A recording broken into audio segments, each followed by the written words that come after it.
বিয়ের প্রতিশ্রুতি দিয়ে সহবাস মামলায় পিতৃত্ব নির্ধারণের ভ্রূণ সংরক্ষণের নির্দেশ দিল কলকাতা হাইকোর্ট। উত্তর 24 পরগনার পলতার এক অন্তঃসত্ত্বা মহিলা আদালতে গর্ভপাতের আবেদন জানিয়ে মামলা করেন। তার অভিযোগ, বিয়ের প্রতিশ্রুতি দিয়ে সহবাস করেও বিয়েতে রাজি হচ্ছে না এক যুবক। এই অবস্থায় সন্তান পালন তার পক্ষে সম্ভব নয়। মামলায় 18 সপ্তাহের অন্তঃসত্ত্বার গর্ভপাতের আবেদন মঞ্জুর করেছে কলকাতা হাইকোর্ট। একই সঙ্গে ভ্রূণের পিতৃত্ব নির্ধারণের ডিএনএ পরীক্ষার জন্য ভ্রূণ সংরক্ষণেরও নির্দেশ দিয়েছেন বিচারপতি দেবাংশু বসাক।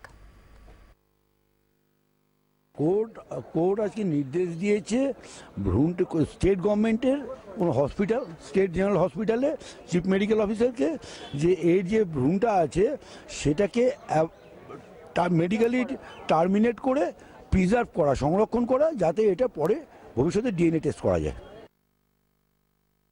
উড়িষ্যা ডিস্ট্রিক্টের রায়গাড়া নামে একটা জায়গা আছে, সেখানে উকুম্বা একটা গ্রাম আছে। ওখানকার একটা ছেলে এয়ারফোর্সে চাকরি করে। সে আমার সাথে দীর্ঘদিন ধরে প্রতারণা করেছে, এমনকি আমি এখন অন্তঃসত্ত্বা।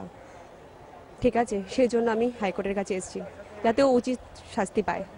কোর্ট আমাকে আজকে বললো, আমাকে অ্যাবর্শন করার পারমিশন দিল। কারণ যে ছেলে অস্বীকার করছে এখন, সেই অবস্থায় তো আমি সেটাকে রাখতে পারি না, সেই জন্য আমি হাইকোর্টের কাছে এসেছি। এর পরবর্তী স্টেপ আমি আরও এগোবো।